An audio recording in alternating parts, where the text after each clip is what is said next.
오늘 다니엘 9장 말씀을 통해서 말씀을 깨닫는 지혜와 응답받는 기도의 은총이 우리에게 넘치게 될 줄로 믿습니다. 다니엘은 크게 둘로 나눠진다고 했죠. 1장부터 6장까지는 역사적인 이야기. 이건 굉장히 유명한 이야기예요. 우리가 잘 알고 있어요. 그런데 이 역사적인 이야기가 왜 일어났는지는 우리는 몰라요. 왜? 7장부터 12장을 잘 읽지 않았기 때문에. 그런데 7장부터 12장은 무슨 얘기냐면 그 앞에 나왔던 역사적인 사건이 왜 일어났나? 무엇 때문인가를 보여주는 장이에요. 여러분, 우리가 어제와 그제 7장과 8장을 통해서 하나님이 내 생물, 짐승의 환상과 숫 양과 숫 염소를 환상을 보여주신 것을 봤잖아요. 제국이 바뀌는 것에 대한 환상인데 그게 뭐에 대한 해석이냐면 바로 5장에 있었던 벨사살 왕 때 손이 나타나서 썼던 메네메네 데겔 우바르신 있잖아요. 여러분, 그것을 보고 다니엘이 해석을 하는데 나라가 망한다고 해석을 하잖아요. 여러분, 당시 바벨론은 망할 수 없는 나라 아닙니까?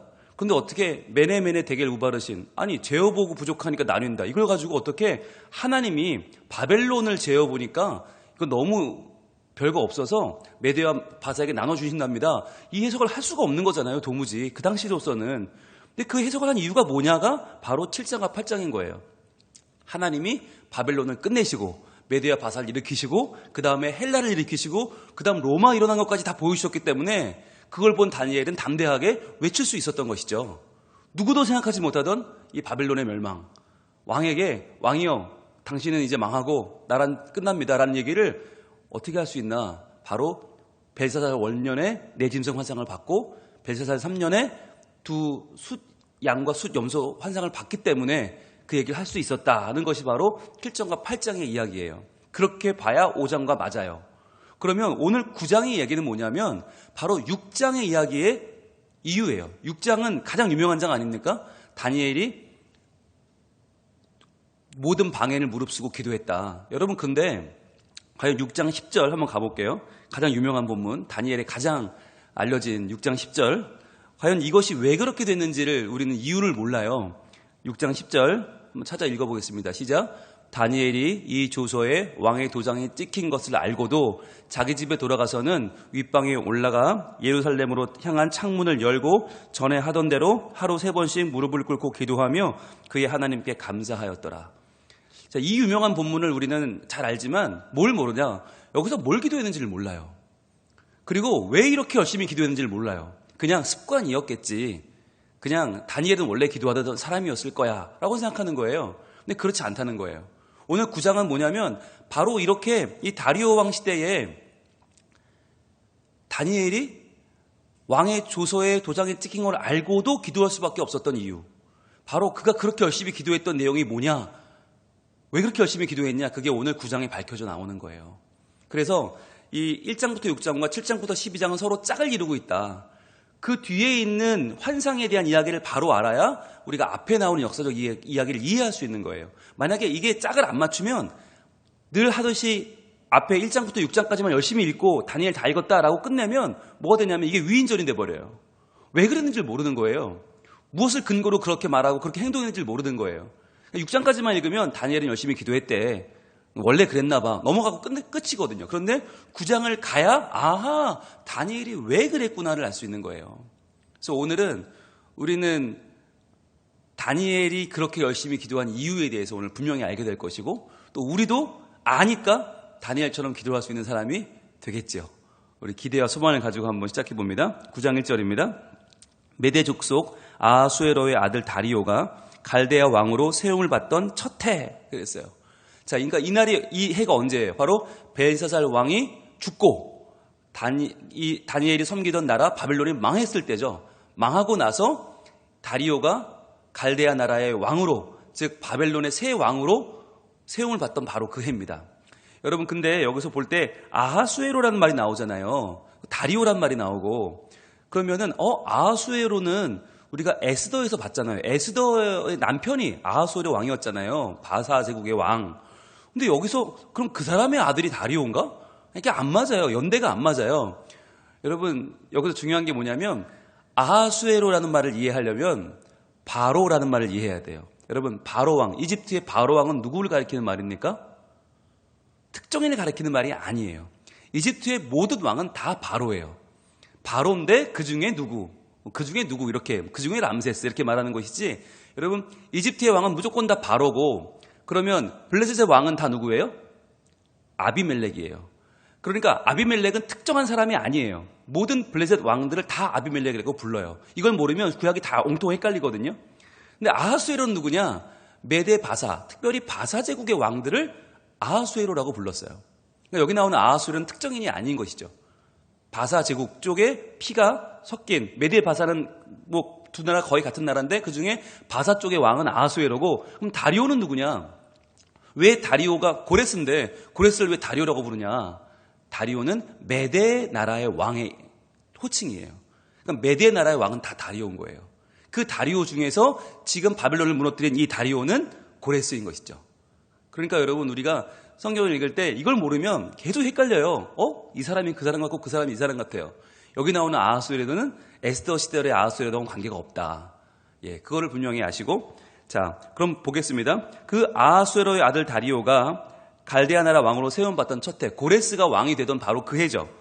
자, 그럼 그 해면은 여러분 다니엘에게는 어떤 해가 됩니까? 섬기는 나라가 바뀐 해예요. 여러분 아무리 고관이라고 해도 섬기는 나라가 바뀌고 왕이 바뀌면 정책이 다 바뀌어요. 쓰는 말도 바뀌고. 얼마나 힘들었을까요? 얼마나 바빴을까요? 그렇게 바쁘던 해면은 신앙생활이 아무리 중요해도 조금 내려놓을 수도 있는 거 아니에요. 그런데 2절을 보겠습니다. 2절, 곧 그 통치 원년에 나 다니엘이 책을 통해 여호와께서 말씀으로 선지자 예레미야에게 알려주신 그 연수를 깨달았나니 곧 예루살렘의 황폐함이 70년 만에 그치리라 하신 것이니라. 아멘. 이 가장 바쁠 때 정권만 바뀌어도 난리가 날 텐데 나라가 바뀌었단 말이죠. 그런데 나라가 바뀌는 이 바쁜 때에 지금 뭐하고 있어요? 다니엘은 하나님의 말씀을 읽고 있습니다. 책을 통해서 여호와의 말씀으로 선지자 예레미야에게 주신 연수를 깨달았다 그랬어요. 지금까지는 그냥 그래 뭐 하나님이 구해주신다니까 그런가 보다라고만 알고 있었지 정확한 연수를 다니엘도 몰랐단 말이에요. 그런데 무엇을 읽다가 예레미야가 기록한 하나님 말씀을 읽다가 깨닫게 된 거예요. 아, 그 연수가 70년이구나. 여러분 다니엘을 우리는 기도의 사람으로만 알잖아요. 그런데 그를 기도하게 만든 원동력이 뭔가? 말씀이었어요. 하나님 말씀을 이 바쁜 와중에도 열심히 읽다 보니까 그 중에 하나님이 예레미야를 통해서 이렇게 말씀하셨네. 70년이면 돌아간다고 해서 그러면 그 70년이 계산해 보니까 다 됐어요. 다 왔어요. 와, 얼마나 가슴 벅찼겠어요. 야, 그 70년이 정말 내가 소년이었을 때 여기 잡혀왔는데 지금 80이 넘은 노구가 되어서 그 70년이 찼다는 걸 깨달은 거예요. 이제 그날이 눈앞에 온 거예요. 자, 그거를 깨달았을 때 그는 어떻게 합니까? 3절입니다. 내가 금식하며 베옷을 입고 재를 덮어쓰고 주 하나님께 기도하며 간구하기를 결심하고 그랬어요.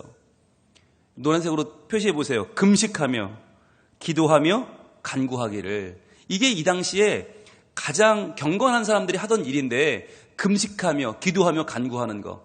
그런데 예수님 당시에 이게 외식하는 사람들의 대표적인 행위가 돼버립니다. 무엇이 빠졌기 때문에? 말씀이 빠졌기 때문에. 여러분 다니엘을 보세요. 다니엘은 먼저 어디부터 표시해야 되냐면 2절에 나와 있는 책을 통해 말씀으로, 이걸 표시해야 돼요. 책을 통해 말씀으로. 2절에 이게 있기 때문에 책을 통해 말씀을 깨달아서 그 다음에 어떻게 3절에 금식하며 기도하며 간구하기를, 이게 나와야 되는 건데 예수님 당시로 오면 사람들이 더 이상 말씀을 읽지 않습니다.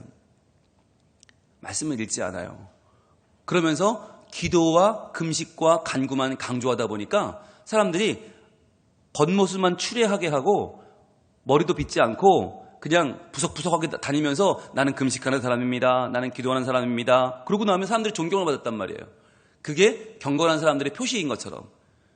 오늘날도 여러분 저분 기도하는 분이야. 그럼 얼마나 우리가 마음에 존경이 일어나요. 기도 많이 하는 목사님, 기도 많이 하는 권사님. 그러면 굉장히 열등감 느끼고 우리가 와, 대단한 분인 것 같아. 여러분 잘못된 거예요.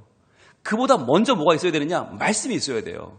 그러니까 저분은 말씀을 읽고 기도하는 분이야. 이래야 존경을 해야지 말씀은 읽지 않고 기도만 한다? 잘못된 거예요.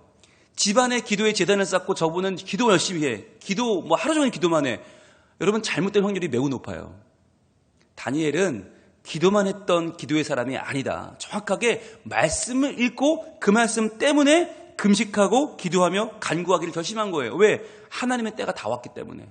하나님 약속한 날이 지금 눈앞에 있기 때문에 말씀을 의지하여 기도했던 것이죠. 저희 교회도 지금 말씀 묵상 훈련학교를 시작했는데 말씀 묵상 훈련학교가 1단계고 그 다음이 기도 훈련학교입니다. 왜 그렇게 하나? 기도가 중요하잖아요. 그러나 말씀이 더 중요하다. 말씀을 깨닫지 못하고 기도하는 건 결국 뭐예요? 내 욕심 채우자는 거예요. 내 바람과 내 소원을 채우자는 거예요. 그건 너무너무 유한한 인간의 하소연에 불과한 거예요. 말씀을 읽지 않고 기도한다? 엉뚱한 길 가기 좋은 거예요. 오늘 이 2절과 3절의 순서는 매우 중요하다. 책을 통해 말씀으로 깨달았나니 그 다음에 금식하며 기도하며 간구하기를 결심하는 거예요. 이게 순서예요. 자, 그런데 중요한 거 4절부터 기도가 시작되는데 내 하나님 여호와께 기도하며 자복하여 이르기를 크시고 두려워할 주 하나님 주를 사랑하고 주의 계명을 지키는 자를 위하여 언약을 지키시고 그에게 인자를 베푸시는 이시여 그랬습니다. 노란색 들고 표시할게요. 여호와여. 여호와께. 4절에 여호와께 나오죠. 그런데 2절에도 또 나왔죠. 여호와께서 말씀으로 선지자 예레미야에게 알려주신 그 연수. 그럴 때 여호와께서 나오죠. 두 군데 표시해 보세요. 여호와께서 4절에 여호와께 2절에 여호와께서 표시해 보세요. 이게 왜 중요하나 연결해 보세요. 다니엘 전체에서 여호와라는 말이 나오는 부분은 바로 이 9장밖에 없습니다. 이 9장에서 다니엘이 기도하는 데서만 여호와라는 말이 나와요. 그동안은요 아람어로 기록이 되어 있기 때문인데도 그렇지만 이 전체적인 분위기에서 하나님이란 말이 나왔지만 여호와는 안 나왔어요. 왜? 여호와란 말이 뭐였기 때문에 하나님과 우리와의 밀접한 관계를 말해준다고 그랬죠. 즉 그동안은 전 세계를 이끌어 가시는 섭리자 하나님만 강조했어요. 엘샤다이 전능하신 하나님만 강조했지만 이제 여기서는 처음으로 여호와가 등장을 합니다. 왜? 이 여호와는 누구예요? 바로 오늘 4절에 나온 언약을 지키시고 그에게 인자를 베푸시는 이게 바로 여호와거든요. 언약을 지키시고 그에게 인자를 베푸시는 여기까지 노란색으로 쳐보시고 이게 여호와예요. 그러니까 하나님은 누구냐? 자기 백성과 언약하시고 그 언약을 이루어주시는 약속을 이행하시는 분이 바로 여호와거든요. 그러니까 하나님이라고만 강조하면 온 세계를 창조하신 분, 섭리하시는 분. 그런데 그분이 나랑 무슨 상관이야? 라고 했을 때 그분은 우리에게 언약을 맺고 그것을 이루시는 분이야 라고 할 때 그 뉘앙스가 바로 여호와거든요. 그래서 이 여호와라는 말이 9장에 나오는 다니엘의 기도에 무려 8번이나 등장을 합니다. 강조하는 거예요. 기도하면서 여호와 하나님 약속하셨잖아요. 여호와 하나님 긍휼을 베풀어 주세요. 그렇게 하신다면서요 라고. 그래서 우리가 기도할 때 하나님의 속성을 아는 것은 매우 중요합니다. 이 다니엘 9장은요 하나님이 누구신가를 보여주는 교과서와도 같아요. 여러분 이 4절에서 보세요. 크시고 두려워할 주 하나님. 여기도 얼마나 많은 하나님에 대한 정보가 들어있습니까? 주를 사랑하고 주의 계명을 지키는 자를 위하여 언약을 지키시고 그에게 인자를 베푸시는 이시여. 이것도 하나님을 아는 지식입니다. 그러니까 마냥 하나님 도와주세요가 아니라 그 하나님이 누구이신지를 고백하는 거. 그게 아주 중요하다. 그게 하나님을 아는 지식이고 하나님을 아는 정보죠. 자, 그런데 그에게 기도하기를 뭐라고 하는가? 5절 우리는 이미 범죄하여 패역하며 행악하며 반역하여 주의 법도와 규례를 떠나 싸우며. 자, 우리 분홍색을 오랜만에 드시고 표시할게요. 범죄하여 패역하며 행악하며 반역하여. 자, 이 네 가지의 말이 뭐냐면 바로 예레미야에서 등장하는 이스라엘 백성이 하나님께 한 행위 네 가지를 언급하는 겁니다. 즉 말씀을 인정하는 겁니다. 여러분 기도를 하면 다니엘은 그냥 자기 생각을 외우고 말하는 게 아니라 하나님 말씀을 하나하나 들어서 인정하는 거예요. 맞습니다. 예레미야 선지자가 말했던 그 당시 우리나라가 망해갈 때 범죄했던 거, 패역했던 거, 행악했던 거, 반역했던 거 다 맞습니다. 주의 법도와 규례를 떠났던 거 다 맞습니다. 하나님 말씀이 진리입니다. 그러면서 또 뭐라고 하냐면 6절에 우리가 또 주의 종 선지자들이 주의 이름으로 우리의 왕들과 우리의 고관과 조상들과 온 국민에게 말씀하는 것을 듣지 아니하였나이다. 6절은 다 분홍색으로 쳐도 전혀 부족함이 없죠. 온통 잘못된 것이고 온통 부족한 것이고 온통 회개해야 될 것들이죠. 그런데 5절과 6절을 왜 그렇게 얘기하는가? 여기서 끝나는 게 아니라 무려 7절부터 16절까지 그 긴 말씀이 16절까지가 뭐냐? 다 우리가 정말 잘못했습니다예요.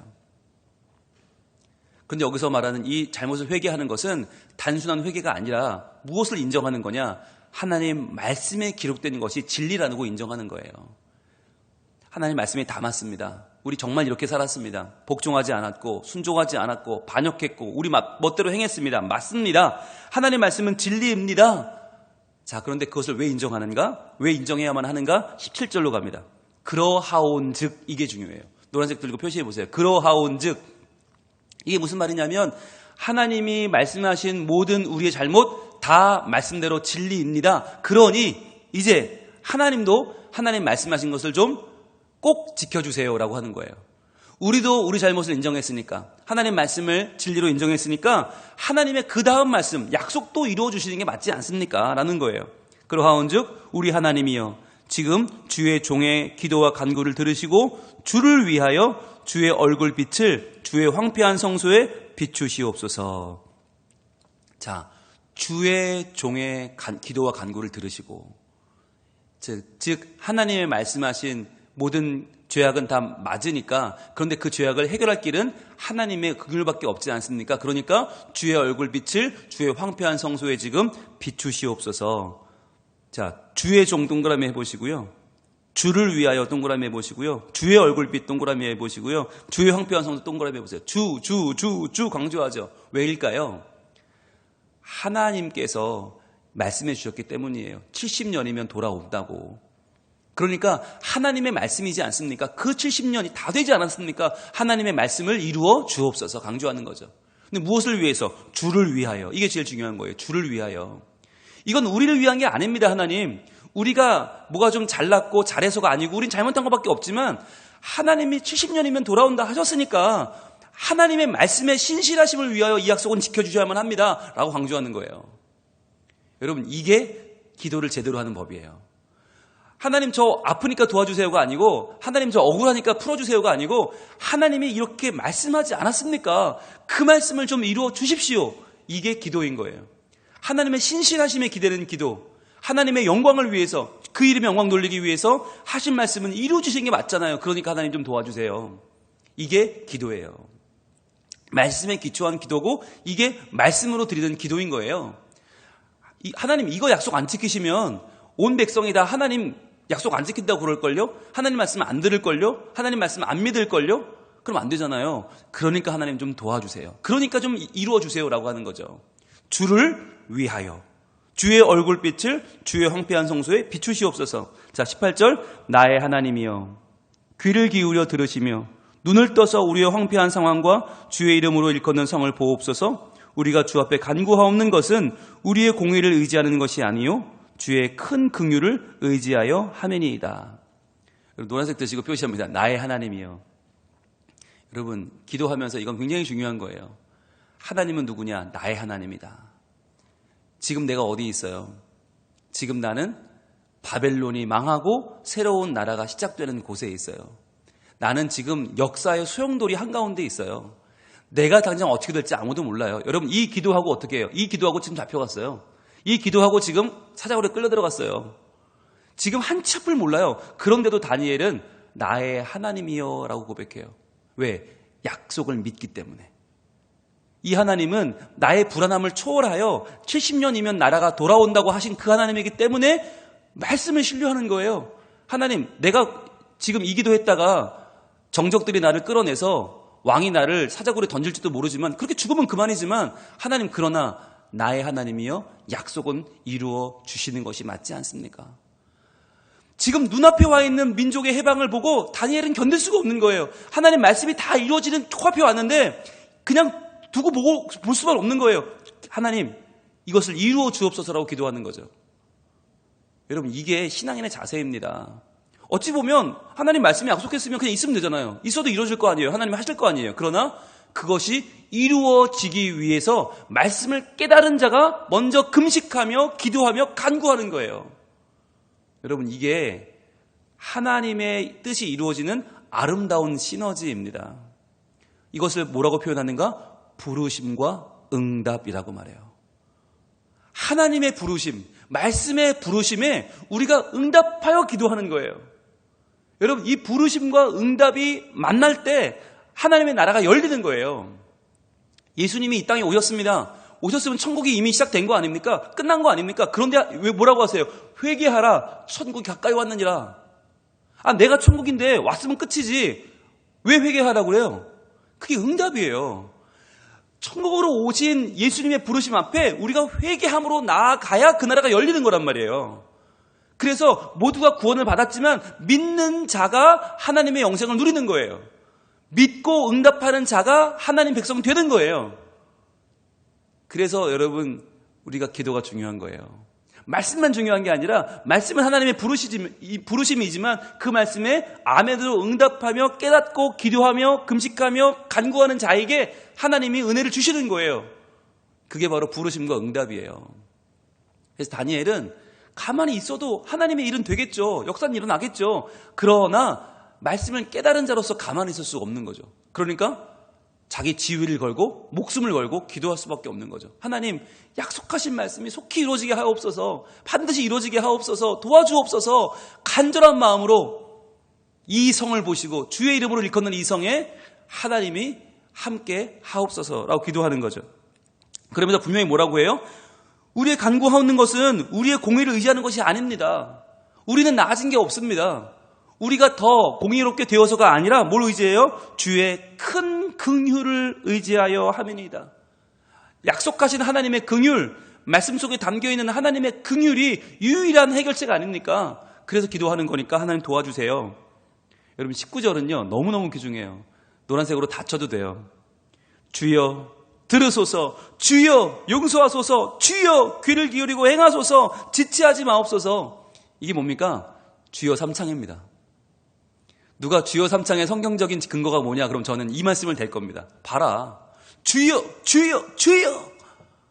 여러분, 이 주여 삼창이요, 목숨을 걸고 기도하는. 지금 적들은 기도만 해봐라, 내가 고발할 거야, 너 기도만 하면 사자고에 쳐넣을 거야. 지금 눈앞에서 지금 사람들이 전부 다, 오늘날로 말하면 카메라 다 난 찍고 있고 나를 촬영하고 있고 나를 지금 만백성이 보고 있는데도 참을 수 없어 기도하는 이 주여 삼창. 주여 들으소서, 주여 용서하소서, 주여 귀를 기울이고 행하소서, 지체하지 마옵소서. 하나님이 약속하신 말씀을 지금 행하여 주옵소서. 간절한 마음으로 주여 주여 주여 외치는 거예요. 그러면서 다시 한번 나의 하나님이여, 나의 하나님, 변치 않으신 하나님, 나의 영원한 구세주시여, 뭐라고 합니까? 주 자신을 위하여 하시옵소서. 자, 노란색으로 표시해 보세요. 주 자신을 위하여 하시옵소서. 바로 주를 위하여라고 17절에 했던 말과 똑같은 말이죠. 이것은 우리를 위한 것이 아닙니다.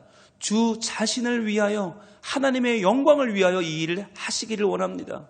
하나님의 신뢰를 위해서, 하나님의 신실하심을 위해서 이것을 꼭 이루어 주셔야만 합니다. 그래야만 만백성이 하나님을 따를 겁니다.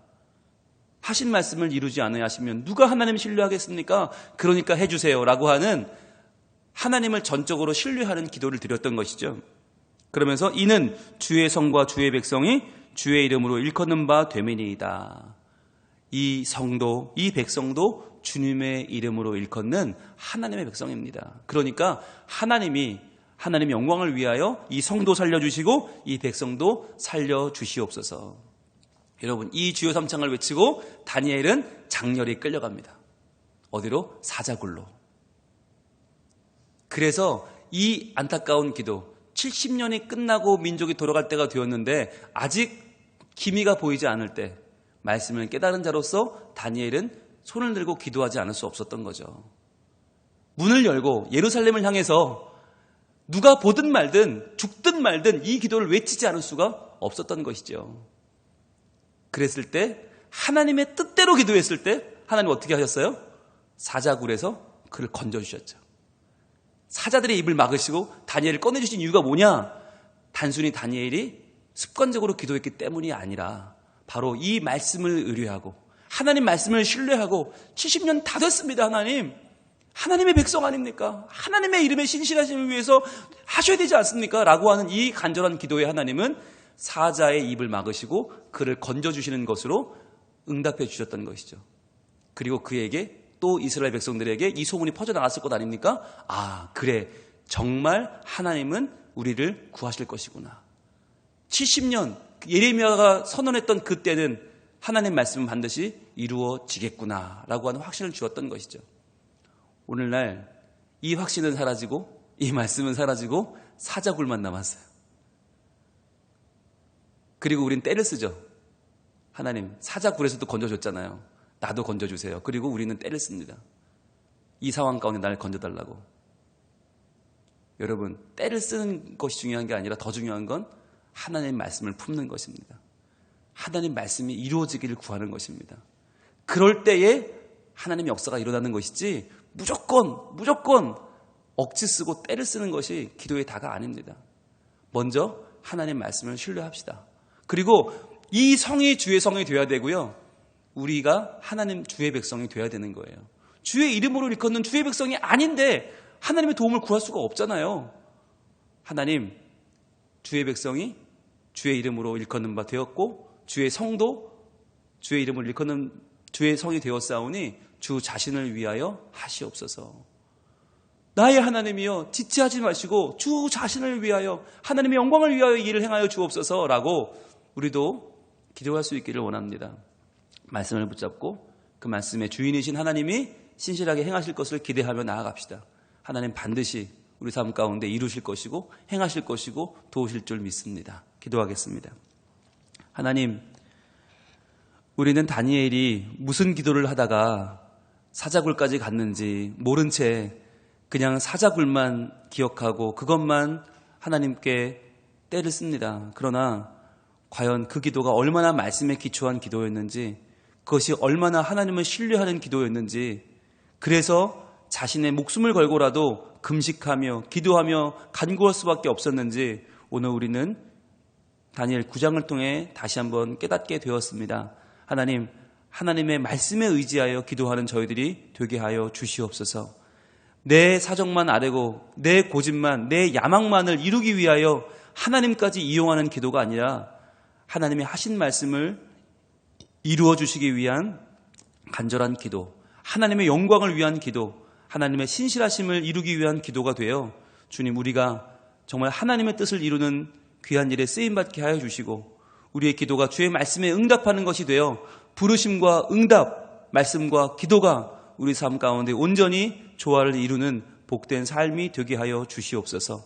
그렇게 될 때 하나님은 필요하면 사자의 입도 막으시고 적의 모든 힘을 굴복시키시고 우리의 상황까지도 역전시킬 줄로 믿사오니 온전히 말씀이 이끌어가는 기도, 말씀이 이끌어가는 삶이 우리 삶에 펼쳐지도록 주님 도와 주시옵소서. 예수님 이름으로 기도합니다. 아멘.